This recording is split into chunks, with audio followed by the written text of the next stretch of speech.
3 ದಶಕಗಳ ಕಾಲ ರಾಜಕಾರಣವನ್ನು ಮಾಡಿಕೊಂತ ಬರ್ತಾ ಇದ್ದೀನಿ. 3 ದಶಕಗಳ ಕಾಲ ಏನು ರಾಜಕಾರಣವನ್ನು ಮಾಡಿಕೊಂತ ಬಂದಿದ್ದೀನೋ, ಅನೇಕ ಮಂದಿ ಪ್ರಧಾನಮಂತ್ರಿಗಳ ಜೊತೆಯಲ್ಲಿ ಕೂಡ ಕಾರ್ಯಕ್ರಮದಲ್ಲಿ ಭಾಗವಹಿಸಿದ್ದೀನಿ.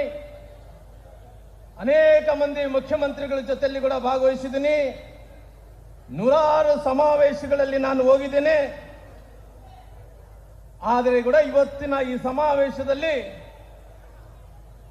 ಇವತ್ತು ನಾನು ಈ ಸಮಾವೇಶಕ್ಕೆ ಬಂದಿದ್ದೆ ಒಂದು ಕೆಟ್ಟ ಕನಸು ಅಂತ ಹೇಳಿ ತಿಳ್ಕೊಂಡಿದ್ದೀನಿ. ಕೆಟ್ಟ ಕನಸು ಅಂತೇಳಿ ಜೀವನದಲ್ಲಿ ಒಳ್ಳೆ ಕನಸುಗಳು ಬೀಳ್ತಿರ್ತಾವ, ಕೆಟ್ಟ ಕನಸುಗಳು ಬೀಳ್ತಿರ್ತಾವ. ಆದ್ರೆ ಕೆಟ್ಟ ಕನಸುಗಳು ಬಿದ್ದಂತ ಟೈಮಲ್ಲಿ ನಾವು ನೆನಪು ಮಾಡ್ಕೊಂತಿರ್ತೀವಿ, ಇದೊಂದು ಕೆಟ್ಟ ಕನಸು ಬಿತ್ತು, ಏನಾಗ್ತದೋ ಏನಿಲ್ಲ ಅಂತೇಳಿ ನೆನಪು ಮಾಡ್ಕೊಂತಿರ್ತೀವಿ. ಆ ಕೆಟ್ಟ ಕನಸನ್ನು ಕಾರ್ಯಕ್ರಮವನ್ನು ನಾವು ಇವತ್ತು ನೋಡ್ತಾ ಇದ್ವಿ ಕಣ್ಣಾರೆ ನಾವು. ಯಾಕಂದ್ರೆ ಇವತ್ತು ಯಾವುದೇ ಸರ್ಕಾರಗಳು ಬಂದಬಹುದು ಹೋಗಬಹುದು, ಸರ್ಕಾರಗಳು ಅನ್ನೋದಲ್ಲಿ ಅಕ್ಕಿಲ್ಲ.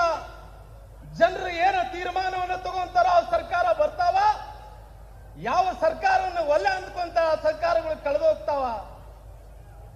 ಆದ್ರೆ ಎಲ್ಲ ಸರ್ಕಾರಗಳನ್ನು ನೋಡಿದಂತ ಟೈಮಲ್ಲಿ ಯಾವೊಂದು ಸರ್ಕಾರಗಳಾಗಿರ್ಬೋದು, ಧರ್ಮಸ್ಥಳ ವಿಚಾರದಲ್ಲಿ, ಮಂಜುನಾಥೇಶ್ವರ ವಿಚಾರದಲ್ಲಿ ಯಾರನ್ನ ಆಗಲಿ ಯಾವುದೇ ಸರ್ಕಾರಗಳಲ್ಲಿ ಕಪ್ಪು ಮಸಿಮ ಬವಳೆ ಅಂತ ಕೆಲಸ ಯಾವುದೇ ಸರ್ಕಾರಗಳು ಮಾಡಿದಾರ?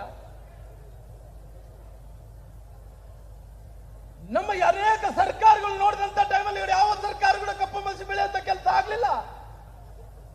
ಆದರೆ ಕಾಂಗ್ರೆಸ್ಸಿನ ಸರ್ಕಾರ, ಸಿದ್ದರಾಮಯ್ಯನ ಸರ್ಕಾರ ಧರ್ಮಸ್ಥಳ ಮಂಜುನಾಥನಿಗೆ ಕಪ್ಪು ಮಸಿ ಬೆಳೆಯುವಂತ ಕೆಲಸ ಕಾಂಗ್ರೆಸ್ ಸರ್ಕಾರ ಮಾಡಿದೆ. ಇವತ್ತು ಅಲ್ಲಿ ಧರ್ಮಸ್ಥಳ ಮೇಲೆ ಕಪ್ಪು ಮಸಿ ಬೆಳೆಯುವಂತ ಕೆಲಸ ಇವತ್ತು ತಾವು ಏನು ಮಾಡಿದಿರೋ ಭಗವಂತ ನಮಗಂತೂ ಗೊತ್ತಿಲ್ಲ ಏನಾಗ್ತೀರಿ ಅಂತೇಳಿ. ಅಲ್ರಿ ನಾವೆಲ್ಲರೂ ಹಳ್ಳಿಗಳಲ್ಲಿ ಮಾತಾಡ್ತೀವಲ್ಲ, ಹಾಲು ಕುಡ್ದನೇ ಬದುಕಲ್ಲ, ಹಾಲು ಕುಡ್ದನೇ ಬದುಕಲ್ಲ ಅಂದ್ರೆ ದೇವ್ರ ಹತ್ರ, ಮಂಜುನಾಥೇಶ್ವರ ಹತ್ರ ಸಂಘರ್ಷ ಇಟ್ಕೊಂಡು ನಾನು ಬದುಕ್ತಾರೆ ಏನು? ಇದು ಬದುಕಕ್ಕೆ ಸಾಧ್ಯ ಆಗುತ್ತೆ ನಿಮ್ಮ ಸರ್ಕಾರ? ಅಲ್ರಿ ಮಂಜುನಾಥೇಶ್ವರ ಹತ್ರ ಇದೊಂದು ಹಿಂದೂಗಳ ಶ್ರದ್ಧಾ ಕೇಂದ್ರ. ಇದು ಈ ಹಿಂದೂಗಳ ಶ್ರದ್ಧಾ ಕೇಂದ್ರದಲ್ಲಿ ಧರ್ಮಸ್ಥಳ ವಿಚಾರವನ್ನು ಏನು ಆಗಬಾರ್ದು ಇದಾವೆಲ್ಲಗಳ ಅಪಪ್ರಚಾರಗಳನ್ನು ನಡೆಯುವಂತ ಕೆಲಸ ಆಗ್ತಾ ಇದಾವೆ. ಇತ್ತು ನಾವು ಶ್ರದ್ಧಾ ಕೇಂದ್ರಗಳು, ಹಿಂದೂ ಶ್ರದ್ಧಾ ಕೇಂದ್ರಗಳನ್ನು ಉಡುಪಿಯ ಶ್ರೀಕೃಷ್ಣ ಆಗಿರ್ಬೋದು, ಕೋಲಾರಿನ ಮುಖಾಂಬಿಯ ಆಗಿರ್ಬೋದು, ಶಿರಡಿ ಸಾಯಿಬಾಬಾ ಆಗಿರ್ಬೋದು, ಬಳ್ಳಾರಿಯ ದುರ್ಗಮ್ಮ ಆಗಿರ್ಬೋದು, ಉತ್ತರ ಕರ್ನಾಟಕಕ್ಕೆ ಹೋದ್ರಿಗಿನ ಮಂತ್ರಾಲಯ ದೇವಸ್ಥಾನಗಳಾಗಿರ್ಬೋದು, ದಕ್ಷಿಣ ಭಾಗಕ್ಕೆ ಬಂದ್ರಿಗಿನ ಮಂಜುನಾಥೇಶ್ವರ ದೇವಸ್ಥಾನಗಳಾಗಿರ್ಬೋದು, ಇವೆಲ್ಲ ಕೂಡ ನಮಗೆ ಹಿಂದೂಗಳಿಗೆ ಶ್ರದ್ಧಾ ಕೇಂದ್ರಗಳು. ಇವತ್ತು ಕಾಂಗ್ರೆಸ್ ಸರ್ಕಾರ ಅಧಿಕಾರಕ್ಕೆ ಬಂದ ನಂತರ ಎಲ್ಲ ಶ್ರದ್ಧಾ ಕೇಂದ್ರಗಳ ಮೇಲೆ ಇವತ್ತು ಕಪ್ಪು ಮಸಿ ಬೇಳೆ ಅಂತ ಕೆಲಸ ಇವತ್ತು ಸರ್ಕಾರ ಮಾಡ್ತಾ ಇದೆ. ಇವತ್ತು ಅಲ್ರಿ ನಾನು ಹೇಳ್ತಾ ಇದ್ದೀನಿ, ಸರ್ಕಾರಕ್ಕೆ ಕಿವಿ ಆಯ್ತೋ ಇಲ್ಲ ಗೊತ್ತಿಲ್ಲ, ಕಣ್ಣು ಆಯ್ತೋ ಇಲ್ಲ ಗೊತ್ತಿಲ್ಲ, ಬಾಯಿ ಆಯ್ತೋ ಇಲ್ಲ ಗೊತ್ತಿಲ್ಲ. ಯಾವನ್ರಿ ಅವನು? ದಾರಿಯಲ್ಲಿ ಹೋದಂತ ದಾಸಯ್ಯರಿ ಅವನು. ಅವನು ಯಾರ್ರಿ? ಮುಸಿದಾರಿ.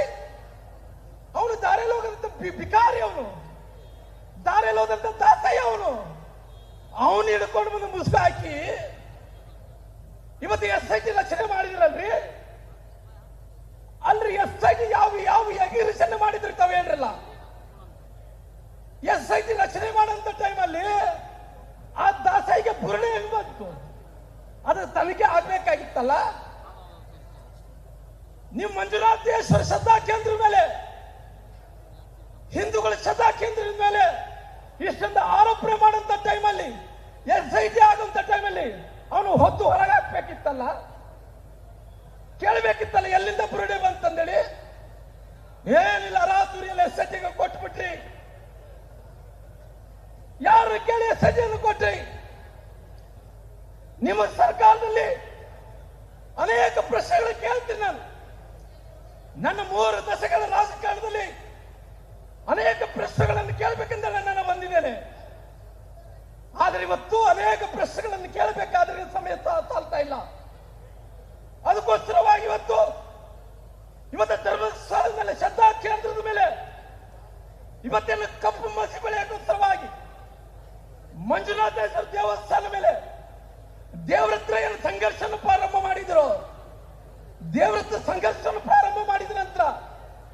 ಇವತ್ತು ನಿಮ್ಮ ಸರ್ಕಾರಕ್ಕೆ ಉಳಿಯಲ್ಲ ಇದೇನಂತ ಕೇಳಬೇಕಾಗುತ್ತೆ. ಅಲ್ರಿ ಇವತ್ತು ನಾವೆಲ್ಲರೂ ಕೂಡ ಮಗು ಅನ್ನಂಥದ್ದು ಹುಟ್ಟಿದ್ರಿಗಿನ ಬ್ರಹ್ಮ ಹಣೆ ಬರಿ ಮೇಲೆ ಬರೀತಾನ.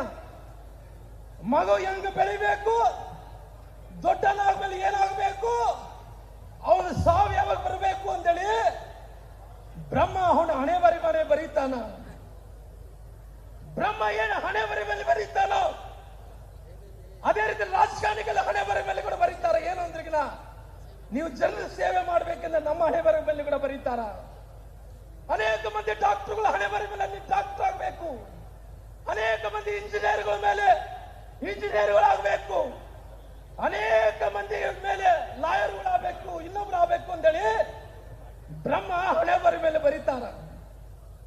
ಅದೇ ರೀತಿಯಲ್ಲಿ ಮಂಜುನಾಥೇಶ್ವರದ ಪೀಠಾಧ್ಯಕ್ಷರಾದಂತಹ ಸನ್ಮಾನ್ಯ ವೀರೇಂದ್ರ ಹೆಗಡೆ ಅವರ ಹಣೆ ಬರ ಮೇಲೆ ಅವ್ರ ಕುಟುಂಬದ ಮೇಲೆ ಮಂಜುನಾಥೇಶ್ವರರ ಸೇವೆ ಮಾಡ್ಬೇಕೆಂದೇಳಿ ಸಾಕ್ಷಾತ್ ಮಂಜುನಾಥೇಶ್ವರ ವೀರೇಂದ್ರ ಹೆಗಡೆ ಅವರ ಹೆಸರನ್ನು ಬರ್ಕೊಂಡಾರ. ಯಾಕಂದ್ರೆ ಇವತ್ತಿನ ಸಂದರ್ಭದಲ್ಲಿ ಇವತ್ತು ಮಂಜುನಾಥೇಶ್ವರ ಸಂವಿಧಾನದಲ್ಲಿ ಇವತ್ತು ವೀರೇಂದ್ರ ಹೆಗಡೆ ಅವರು ಪೂಜೆ ಮಾಡಬೇಕಂದ್ರೆ ಅದು ಸುಲಭದ ಕೆಲಸ ಏನ್ರಿ? ನಮ್ಮ ರಾಜ್ಯದಲ್ಲಿ ಅನೇಕ ಮಂದಿ ಮಠಾಧೀಶರುಗಳಿವೆ. ಇವತ್ತು ಮಠಾಧೀಶರುಗಳಂದ್ರೆ ಏನು? ಯಾವ ರೀತಿಯಲ್ಲಿ ನಾವು ವೀರೇಂದ್ರ ಹೆಗಡೆ ಅವರನ್ನ ಈ ಪೀಠಕ್ಕೆ ಪೀಠಾಧ್ಯಕ್ಷ ಅಂತ ಹೇಳಿ ಕರಿತೀವೋ, ನಮ್ಮ ಹಿಂದೂಗಳಿಗೆ ಸಂಕೇತವಾಗಿರುವಂತ ಎಲ್ಲ ಮಠಾಧೀಶ್ವರಗಳನ್ನು ನಾವು ಏನು ಮಠಾಧೀಶ್ವರಗಳನ್ನು ಕರಿತೀವೋ ಅವ್ರು ನಾವು ದೇವರಂತ ಕಾಣಕ್ಕೆ ಸಾಧ್ಯ ಆಗಲ್ಲ. ದೇವರ ರೂಪದಲ್ಲಿ ಇದ್ದಂತವ್ರೆ ನಮ್ಮ ವೀರೇಂದ್ರ ಹೆಗಡೆ ಅವರು ಎಲ್ಲ ಮಠಾಧೀಶ್ವರನ್ನಂತ ಮಾತನಾಡಬೇಕಾಗುತ್ತೆ. ಇವತ್ತಿನ 365 ದಿನಗಳ ಕಾಲ 365 ದಿನಗಳ ಕಾಲ ಪೂಜೆ ಮಾಡಬೇಕು. ಒಂದು ಸಾರಿ ಪೂಜೆ ಮಾಡಿ ನೋಡೋಣ. ನಿಷ್ಠೆಯಿಂದ ಯಾರನ್ನ ಪೂಜೆ ಮಾಡಕ್ ಸಾಧ್ಯ ಆಗುತ್ತೆ ಮಾಡ್ರಿ. ಇವತ್ತು ನಿಷ್ಠೆಯಿಂದ ಪೂಜೆ ಮಾಡಕ್ ಸಾಧ್ಯ ಆಗಲ್ಲ. ಅದಕ್ಕೋಸ್ಕರವಾಗಿ ರಾಜ್ಯದ ಮುಖ್ಯಮಂತ್ರಿಗಳಾದಂತ ಸನ್ಮಾನ್ಯ ಇವತ್ತು ಸಿದ್ದರಾಮಯ್ಯನವರು ಇವತ್ತು ಧರ್ಮಸ್ಥಳ ಮಂಜುನಾಥನ ಪೀಠಾಧ್ಯಕ್ಷರ ಮೇಲೆ, ಮಂಜುನಾಥನ ದೇವಸ್ಥಾನ ಮೇಲೆ, ಇವತ್ತು ಧರ್ಮಸ್ಥಳ ಕ್ಷೇತ್ರದ ಮೇಲೆ ಇವತ್ತು ಕಪ್ಪು ಚುಕ್ಕಿಯನ್ನು ತರಂತ ಕಪ್ಪು ಮದ್ಯದ ಬೆಲೆ ಅಂತ ಕೆಲಸ ಮಾಡಿದಾರ. ಸಿದ್ದರಾಮಯ್ಯರೇ ನಾನು ಹೇಳ್ತಾ ಇದ್ದೀನಿ, ಇವತ್ತು ಈ ಧರ್ಮಸ್ಥಳದ ಪುಣ್ಯ ಕ್ಷೇತ್ರದಲ್ಲಿದ್ದು ನಾನು ಇವತ್ತು ಮಾತಾಡ್ತಾ ಇದ್ದೀನಿ. ನಾನು ಮುಂದಿನ ದಿನಗಳಲ್ಲಿ ದೇವರ ಹತ್ರ ಮಂಜುನಾಥೇಶ್ವರ ಹತ್ರ ಸಂಘರ್ಷನ ಪ್ರಾರಂಭ ಮಾಡಿದಂತ ಕಾಂಗ್ರೆಸ್ ಸರ್ಕಾರ, ಈ ರಾಜ್ಯದ ಮುಖ್ಯಮಂತ್ರಿಗಳು ಕೆಲವೇ ದಿನಗಳಲ್ಲಿ ಅಧಿಕಾರವನ್ನು ಕಳ್ಕೊಳ್ತಾರೆ ಅಂತ ಮಾತನಾಡ್ತೀನಿ. ಅಧಿಕಾರವನ್ನು ಕಳ್ಕೊಳ್ತಾರೆ ನೋಡಿ. ಖಂಡಿತವಾಗಿ ಅಧಿಕಾರವನ್ನು ಕಳ್ಕೊಳ್ತಾರೆ. ಯಾರಿವತ್ತು ಅಧಿಕಾರವನ್ನು ನಿಲ್ಲಿಸಲಿಕ್ಕೆ ಕಾಂಗ್ರೆಸ್ ಪಾರ್ಟಿ ಕರ್ನಾಟಕ ರಾಜ್ಯದಲ್ಲಿ ಉಳಿಯಲಿಕ್ಕೆ ಸಾಧ್ಯನೇ ಇಲ್ಲ ಅನ್ನಂತ ಮಾತನ್ನು ಹೇಳ್ತೀನಿ.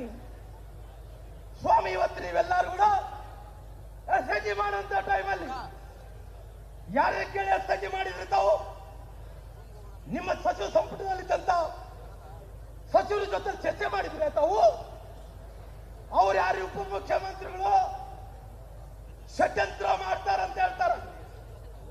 ಅಲ್ಲೇ ಯಾರು ಷಡ್ಯಂತ್ರ ಮಾಡ್ತಾರ? ನಿಮ್ಮ ಭಾರತೀಯವರ ಷಡ್ಯಂತ್ರ ಮಾಡ್ತಾರ. ನಿಮ್ಮ ಸಚಿವ ಸಂಪುಟದಲ್ಲಿದ್ದಂತವ್ರು ಯಾರು ಮಾತಾಡ್ತೀರಿ? ಗೃಹ ಮಂತ್ರಿಗಳು ಮಾತಾಡ್ತಾರ, ಮುಖ್ಯಮಂತ್ರಿಗಳು ಮಾತಾಡ್ತಾರ, ಮುಜರಾಯಿ ಮಂತ್ರಿಗಳು ಎಲ್ಲಿದ್ದಾರ ಗೊತ್ತಿಲ್ಲ. ಅವ್ರೆಲ್ಲರೂ ಮುಖ್ಯಮಂತ್ರಿಗಳಂತ ಸಿದ್ದರಾಮಯ್ಯನವರು ಅದು ಹಿಂದೂಗಳ ಭಾವನಾತ್ಮಕವಾದಂತ ವಿಚಾರ ಆಗಿರೋ ಕಾರಣ ಯಾರು ಕೂಡ ಶಾಸಕರು ಮಾತಾಡಬೇಡ ಅಂತ ಹೇಳ್ತಾರ. ಇವೆಲ್ಲ ನೋಡಿದಂತ ಟೈಮಲ್ಲಿ ಇವತ್ತು ಒಂದೇ ಒಂದು ಅಜೆಂಡಾ ಏನಂದ್ರೆ, ಇವತ್ತು ಧರ್ಮಸ್ಥಳ ಮಂಜುನಾಥೇಶ್ವರ ದೇವಸ್ಥಾನವನ್ನು ಮುಜರಾಯಿಗೆ ತಗೋಬೇಕು ಅನ್ನೋ ಕಾರಣದಿಂದ ಇವತ್ತು ದೊಡ್ಡ ಷಡ್ಯಂತ್ರವನ್ನು ಮಾಡ್ತಾ ಇದ್ದಾರ. ಸ್ವಾಮಿ, SIT ಕೊಡುವಂತ ವಿಚಾರದಲ್ಲಿ RCB ತಂಡ ಗೆದ್ದು ಬಂದಂತ ಟೈಮಲ್ಲಿ 11 ಮಂದಿ ತೀರ್ಕೊಂಡೋದ್ರಲ್ಲ, ಅವತ್ತೇ SIT ಯಾಕೆ ಕೊಟ್ಟಿಲ್ಲ? ಇವತ್ತು ಅನೇಕ ವಿಚಾರಗಳನ್ನು ಇವತ್ತು ತಾವೆಲ್ಲರೂ ಕೂಡ ನೋಡಿರಬಹುದು. ಏನಿವತ್ತು ನಮ್ಮ ಈ ಕುಕ್ಕರ್ ಬಾಂಬ್ ಬ್ಲಾಸ್ಟ್ ಮಾಡಿದಂತ ಟೈಮಲ್ಲಿ ತಾವು ಬ್ರದರ್ಸ್ ಅಂತ ಕರೀತೀರಿ. ಅದೇ ರೀತಿಯಲ್ಲಿ ರಾಮೇಶ್ವರಿ ಹೋಟೆಲ್ ಮೇಲೆ ಬಾಂಬ್ ಬ್ಲಾಸ್ಟ್ ಆದಂತ ಟೈಮಲ್ಲಿ ನಮ್ಮ ಸ್ನೇಹಿತರಿಂದ ಕರೀತೀರಿ. ಬಾಂಬ್ಗಳು ತಯಾರಿ ಮಾಡೋಂಥವ್ರನ್ನ ನಮ್ಮ ಬಂಧುಗಳೆಂದು ಕರೆಯುತ್ತೀರಿ. ಆದರೆ ಧರ್ಮಸ್ಥಳವನ್ನು ಉಳಿಸದಂತ ಭಾರತೀಯ ಜನತಾ ಪಾರ್ಟಿ ಕಾರ್ಯಕರ್ತರನ್ನು, ಹಿಂದೂಗಳನ್ನು ತಾವು ವಿರೋಧಿಗಳು ಅಂತೇಳಿ ಕರೀತೀರಲ್ಲ ತಾವೆಲ್ಲರೂ ಕೂಡ. ಸ್ವಾಮಿ ಇವತ್ತು ಹೇಳ್ತಾ ಇದ್ದೀನಿ ನಾನು, ಇವತ್ತು ತಾವೆಲ್ಲರೂ ಕೂಡ ಇವತ್ತು ಎಲ್ಲವನ್ನು ಮುಗಿಸಿದ್ರಿ. ಇವತ್ತು SC ಜನಾಂಗದ ಹಣವನ್ನು ನುಂಗಿದ್ರಿ. SC ಜನಾಂಗದ ಹಣವನ್ನು ನುಂಗಿದ್ರಿ. ಮಹರ್ಷಿ ವಾಲ್ಮೀಕಿ ಅಭಿವೃದ್ಧಿ ನಿಗಮದ ಹಣವನ್ನು ನುಂಗಿದ್ರಿ. ಎಲ್ಲ ದೇವಸ್ಥಾನಗಳ ಹಣವನ್ನು ನುಂಗಿದ್ರಿ. ಇವತ್ತು ಉಳಿದಿರೋದು ಮಂಜುನಾಥೇಶ್ವರ ದೇವಸ್ಥಾನ ಒಂದೇ. ಆ ಉಂಡಿಯ ಕಲೆಕ್ಷನ್ ಅನ್ನು ಇವತ್ತು ಏರಿಕೆ ಮಾಡಬೇಕು ಅನ್ನೋ ಕಾರಣದಿಂದ ಮಂಜುನಾಥನ ಕೈ ಹಾಕಿದ್ರಿ. ಖಂಡಿತವಾಗಿ ಮುಂಬರುವ ದಿನಗಳಲ್ಲಿ ದೇವರಿಂದ ಬಿಡೋ ಪ್ರಶ್ನೆ ಇಲ್ಲ. ಈ ಭಾಗದ ಸ್ಪೀಕರ್ ಆಗಿರಂತ UT ಖಾದರ್ ಹೊರಗಡೆ ಬರ್ರಿ.